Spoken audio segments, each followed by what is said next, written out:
नमस्कार, मी डॉक्टर योगेश पथिंगे, सहाय्यक प्राध्यापक GS college of commerce Wardha. व्यावसायिक वित्ताच्या सेमिस्टर 5च्या या लेक्चरमध्ये आज आपण वर्किंग कॅपिटल रिक्वायरमेंट याबद्दल चर्चा करणार आहोत. खेळत्या भांडवलाची जी गरज आहे ती खेळत्या भांडवलाची गरज आपल्याला कशी पूर्ण करता येईल हे आपल्याला या माध्यमातून पाहायचं आहे. मागच्या लेक्चरमध्ये आपण या युनिट नंबर 3ला सुरुवात केली होती. युनिट नंबर 3मध्ये आपल्याला वर्किंग कॅपिटल रिक्वायरमेंट खेळत्या भांडवलाचा अभ्यास करायचा आहे. मागच्या लेक्चरमध्ये काही गोष्टी मी तुम्हाला क्लिअर केल्या होत्या की व्यवसायाला खेळत्या भांडवलाची गरज का आहे, खेळत्या भांडवलामुळे त्या व्यवसायाला काय फायदे होतात, असं कुठली ती एक लेवल आहे की ज्याद्वारे आपण ठरवू शकतो की खेळत्या भांडवलाची एवढी त्या व्यवसायाला गरज आहे, ज्याला आपण ऑप्टिमम वर्किंग कॅपिटल रिक्वायरमेंट असं म्हणू शकतो. एक अशी सिच्युएशन, एक अशी लेवल, एक अशी पातळी की ज्यामध्ये आपल्याला एक ठरवायचं आहे की या व्यवसायाला एवढ्या खेळत्या भांडवलाची गरज आहे. खेळतं भांडवल गरजेचं काय याची चर्चा आपण मागच्या लेक्चरला केली. थोडंसं या प्रोफॉर्माच्या पूर्वी सुरुवातीला परत एकदा मी ते सुरुवातीच्या 2 ते 3 मिनिटांमध्ये त्याला एक रिवाईज करतो आणि नंतर सरळपणे आपण या प्रोफॉर्मावर येऊया. खेळतं भांडवल हे त्या व्यवसायाला जिवंत ठेवण्यासाठी आवश्यक असतं. असे खर्च की जे दैनंदिन स्वरूपाचे असतात, रिकरिंग स्वरूपाचे असतात, नेहमी घडतात, ठराविक कालावधीनंतर ते आपल्याला करावेच लागतात. तो खर्च भागविण्यासाठी ज्या कॅपिटलची गरज असते ते असतं खेळतं भांडवल किंवा वर्किंग कॅपिटल. खूप सारे खर्च आपण जे आहेत की जे खूप जास्त कालावधीचे असतात किंवा एकदा तो खर्च केल्यानंतर परत खर्च करण्यासाठी फार जास्त कालावधी लागू शकतो. जसं आपण म्हणू शकतो की एखादी मशीन परचेस करायची आहे किंवा एखादी बिल्डिंग परचेस करायची आहे किंवा एका पार्टीला फक्त पेमेंट द्यायचं आहे, परत ती पार्टी कधी आपल्याकडे पेमेंटला येईल हे आपल्याला माहिती नाही. हे एक प्रकारचे नॉन रिकरिंग एक्सपेन्सेस आहेत की जे घडतील पण कधी घडतील हे आपल्याला माहिती नाही. 2 खर्चामधला कालावधी हा फार जास्त राहू शकतो असतो.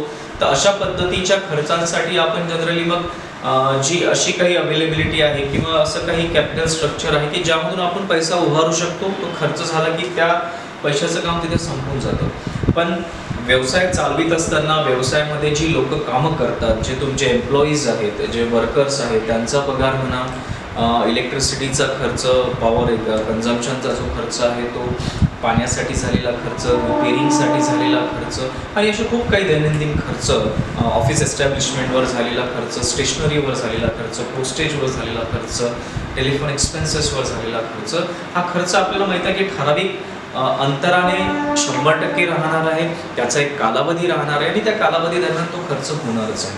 मग हा खर्च भागविण्यासाठी जी एक लिक्विडिटी, तरलता आवश्यक असते, कॅश आवश्यक असते. ती कॅश तुमच्याकडे असेल किंवा बँकेमध्ये असेल, ऑब्व्हियसली ती त्या व्यवसायात राहणार नाही. दॅट विल म्हणजे त्याला आपण कॅश ॲट बँक असं म्हणू शकतो. तर हा खर्च भागविण्यासाठी हे जे कॅपिटल असतं तेच राहतं वर्किंग कॅपिटल.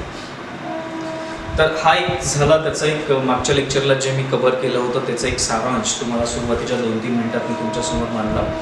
प्रॉब्लेम्समध्ये आपल्याला काय करायचं, तर आपल्याला प्रॉब्लेम्समध्ये वर्किंग कॅपिटल रिक्वायरमेंट काढायची आहे की त्या व्यवसायाची दिलेल्या कंडिशनच्या आधारे काय वर्किंग कॅपिटल रिक्वायरमेंट राहील. साहजिक आहे मग वर्किंग कॅपिटल रिक्वायरमेंट काढत असताना एक आपल्याला सिस्टम फॉलो करावी लागेल.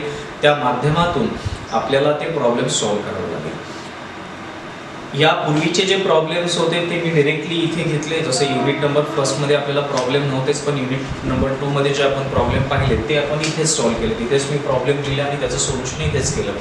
पण वर्किंग कॅपिटल रिक्वायरमेंटचे प्रॉब्लेम लिहित असताना ते इथे लिहून इथेच सॉल्व्ह करणं शक्य होणार नाही, कारण आपल्याला इथल्या ज्या काही मर्यादा आहेत ऑनलाईन यूट्यूब प्लॅटफॉर्मच्या त्या मर्यादा आपल्याला पाहाव्या लागतील. तर या केसमध्ये प्रॉब्लेम्स मी तुम्हाला तुमच्या गुगल ड्राईव्हला प्रोव्हाइड करेल. तुमच्या क्लासचं, तुमचा जो 3rd इयर A हा क्लास आहे त्याचा स्वतःचा एक गुगल ड्राईव्ह अकाउंट आहे.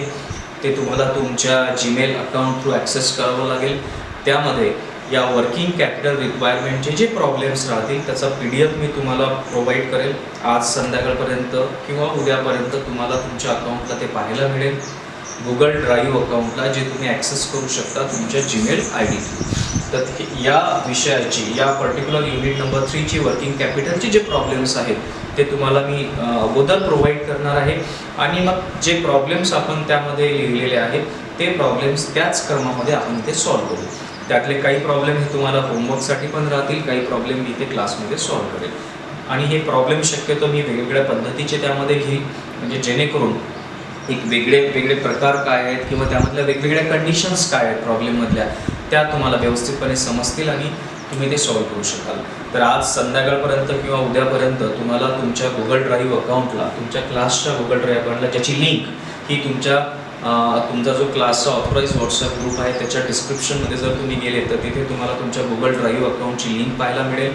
त्यावर क्लिक केल्यानंतर तुम्हाला तुमच्या गुगल अकाउंट थ्रू तुम्हाला त्याला ॲक्सेस मिळेल आणि तिथे मग तुम्हाला व्यावसायिक वित्त या युनिट नंबर 3ची वर्किंग कॅपिटल रिक्वायरमेंट हा जो युनिट नंबर 3 आहे त्याचे प्रॉब्लेम्स तुम्हाला एक PDF राहील, ती PDF तुम्हाला ॲक्सेस करता येईल की ज्यामध्ये जे प्रॉब्लेम्स त्यामध्ये मी दिलेले असतील ते प्रॉब्लेम्स आपण पुढच्या लेक्चरपासून इथे सॉल्व्ह करू.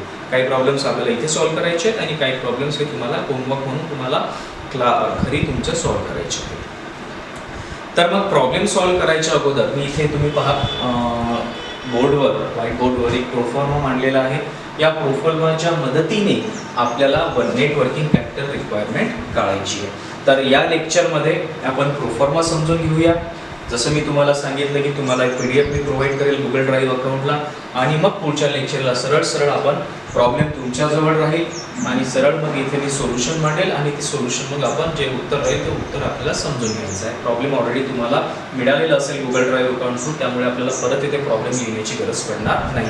हे सगळं आपण फक्त युनिट नंबर 3 साठी करणार आहोत, कारण जे प्रॉब्लेम्स आहे त्याला खूप मोठ्या स्वरूपात त्याची मांडणी करायची असल्यामुळे आणि वेळ कमी असल्यामुळे ते इथे शक्य नसल्यामुळे ते मी तुम्हाला गुगल ड्राईव्ह थ्रू देतो आहे. आणि युनिट नंबर 4 त्याच्यानंतरचा युनिट आहे, त्यामध्ये मग परस्पर आपण इथेच प्रॉब्लेम सॉल्व्ह करू शकतो आणि तिथेच त्याचं सोल्युशन लिहू शकतो. प्रॉब्लेम लिहू शकतो आणि खाली सोल्युशन लिहू शकतो, कारण तिथे प्रॉब्लेम हे छोट्या स्वरूपाचे असतात. तर असो, तर मग इथे मी प्रोफॉर्मा मांडलेला आहे, टायटल दिला आहे proforma of statement of working capital requirement. सुरुवातीला याच्या फॉर्म्युल्यावर येतो आहे आणि त्यानंतर मग यातल्या प्रत्येकाचा त्याचा एक अर्थ काय आहे. काही खूप साऱ्या गोष्टी तुम्ही ऐकलेल्याच आहेत, खूप साऱ्या 1-2 ज्या असतील त्या तुमच्यासाठी नवीन असतील, तर त्याचं एक्सप्लेनेशन आपण इथंच करूया.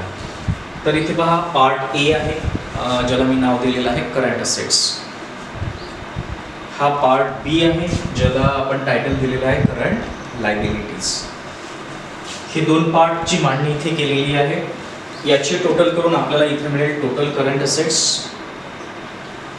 याची टोटल करून आपल्याला इथे मिळतील टोटल करंट लायबिलिटीज.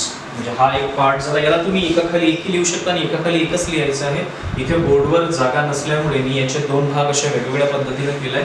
जेव्हा आपण प्रॉब्लेम सॉल्व्ह करू किंवा जेव्हा तुम्ही प्रॉब्लेम सॉल्व्ह कराल, पार्ट ए, त्याच्या खाली पार्ट बी, नंतर पार्ट सी, पार्ट डी आणि आपलं शेवटचं फायनल आन्सर. तर पार्ट ए ची कॅल्क्युलेशन केल्यानंतर, या सगळ्या ट्रान्झॅक्शनची कॅल्क्युलेशन केल्यानंतर आपल्याला मिळेल टोटल करंट असेट्स. त्याखाली मग चालू होईल पार्ट बी करंट लायबिलिटीज. करंट लायबिलिटीज मधल्या सर्व ट्रान्झॅक्शनचे टोटल करून आपल्याला मिळेल टोटल करंट लायबिलिटीज. त्यानंतर मग आपल्याला पार्ट सी मध्ये वर्किंग कॅपिटल काढायचं आहे. वर्किंग कॅपिटलचा जो फॉर्म्युला आहे तो आहे ए मायनस बी. ए काय? ए म्हणजे total current assets minus total current liabilities. Formula काय होतो वर्किंग कॅपिटलचा? Working capital equals to total current assets minus total current liabilities, A minus B. पण आपल्याला नेट वर्किंग कॅपिटल रिक्वायरमेंट काढायची आहे. तर मग टोटल वर्किंग कॅपिटल जे आपल्याला मिळालेलं आहे त्यामधून आपल्याला मायनस करावं लागेल प्रोव्हिजन्स फॉर कॉन्टिजन्सीज. त्याला इथे मी थोडंसं करेक्ट करून घेतो. Provisions for कॉन्टिजन्सीज. कॉन्टिजन्सी काय असते की एक काही प्रमाणातला जो निधी असतो तो आकस्मिक निधी इमर्जन्सी एक्सपेन्सेससाठी राखीव ठेवला जातो.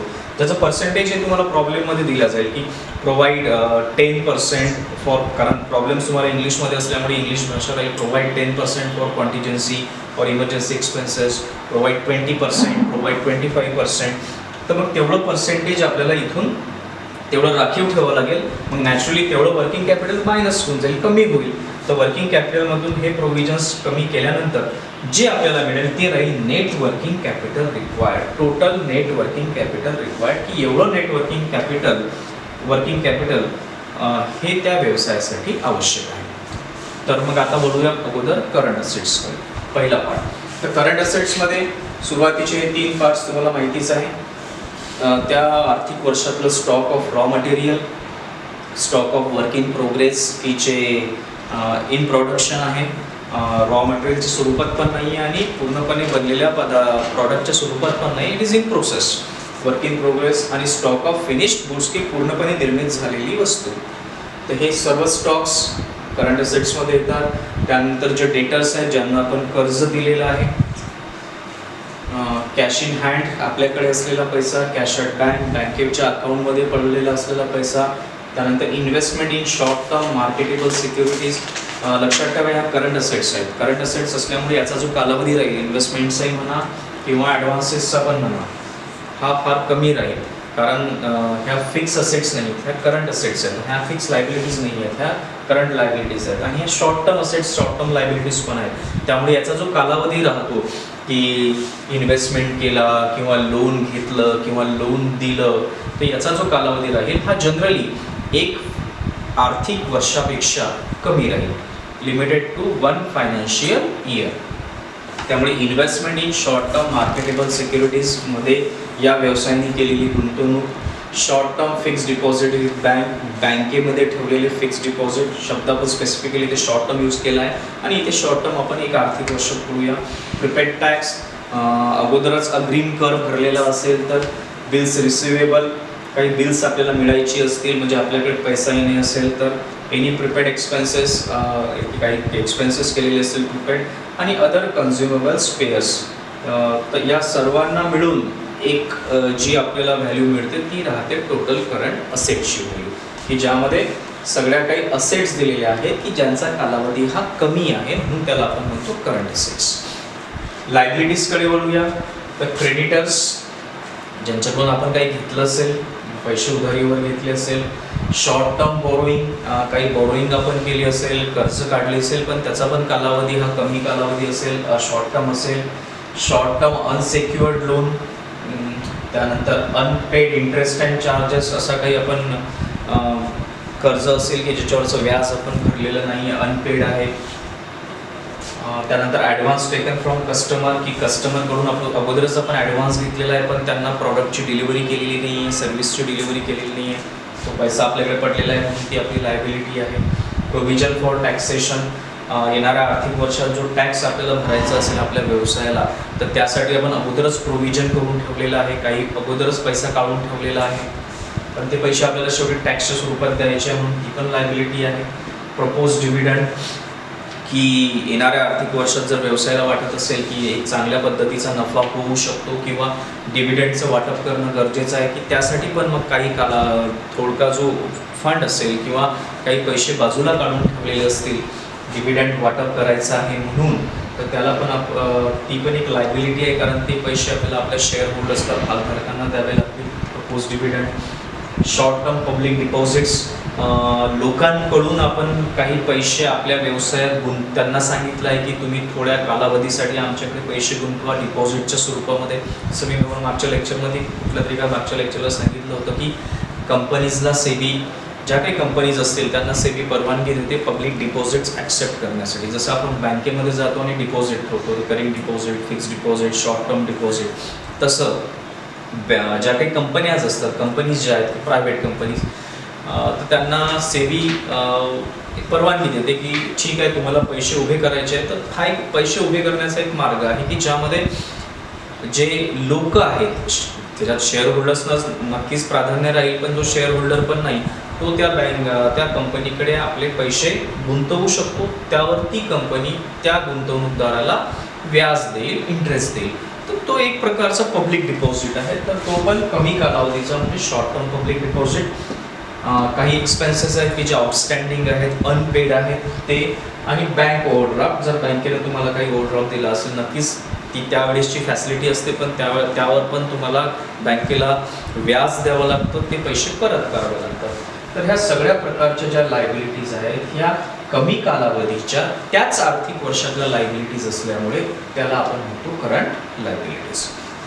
तर ह्या सर्व संपत्ती त्याच आर्थिक वर्षातल्या आणि कमी कालावधीच्या म्हणून करंट असेट्स, ह्या सर्व लायबिलिटीज देयता त्याच आर्थिक वर्षातल्या कमी कालावधीच्या म्हणून झाल्या करंट लायबिलिटीज, परत आपण इथे येऊया. या सर्वांची ॲडिशन करून आपल्याला मिळेल टोटल करंट असेट्स. या सर्वांची ॲडिशन करून आपल्याला मिळेल टोटल करंट लायबिलिटीज. त्यानंतर मग आपल्याला काढायचं आहे working capital. Working capital total current assets minus total current liabilities आपल्याला मिळेल वर्किंग कॅपिटल. पण जसं मी मगाही म्हटलं की आपल्याला नेट वर्किंग कॅपिटल काढायचं आहे, त्यामुळे यातून आपल्याला असे काही कॉन्टिजन्सी एक्सपेन्सेस किंवा कॉन्टिजन्सी रिझर्व बाहेर काढायचं आहे की जे इमर्जन्सीसाठी राहते, ज्याला सेफ्टी मार्जिन पण असं म्हटलं जाते. तर याचं पर्सेंटेज तुम्हाला त्या पर्टिक्युलर प्रॉब्लेममध्ये दिला जाईल. हे पैसे यातून वेगळे काढल्या जातात म्हणून आपण इथे वजा केलं आणि त्यानंतर आपल्याला मिळालं नेट वर्किंग कॅपिटल रिक्वायरमेंट. म्हणून याला म्हटलं जातं proforma of statement of working capital requirement. मग आता हे अपेक्षा करतो की तुम्हाला लक्षात आलं असेल प्रॉब्लेम कशा पद्धतीचे असतात. तर प्रॉब्लेममध्ये तुम्हाला पूर्णपणे माहिती दिली जाते आणि त्या माहितीच्या आधारे मग तुम्हाला सांगितलं जातं की you have to prepare you have to calculate working capital requirement or you have to prepare pro forma of statement of working capital requirement. तर तुम्हाला या प्रोफॉर्माच्या स्वरूपामध्ये यामधले स्वाभाविक आहे काही घटक असतील काही नसतील, जे आहेत तेच आपल्याला घ्यायचे आहेत. सर्व घेण्याची गरज नाही आहे किंवा त्याच्या मागे नॉर्मल असे स्टार करण्याची पण गरज नाही. आपल्या प्रॉब्लेममध्ये ज्या व्हॅल्यूज दिलेल्या आहेत सरळ त्या व्हॅल्यू मांडायच्या आणि आपल्याला आपला प्रॉब्लेम सॉल्व्ह करायचा आहे. कारण अल्टिमेटली आपलं जे आन्सर आहे ते आहे नेट वर्किंग कॅपिटल रिक्वायरमेंट. याच्यासोबतच काही फॉर्म्युले आपल्याला वेळेवर यूज करावे लागतील. ते तुम्हाला मी त्या प्रॉब्लेम जे समजावून सांगेल तेव्हाच ते समजावून सांगेल प्रॉब्लेमसोबतच, कारण ते जास्त व्यवस्थित होईल, ती योग्य लिंक तुमची लागेल. तर या लेक्चरमध्ये हा प्रोफॉर्मा तुम्हाला मी प्रोव्हाइड केलेला आहे.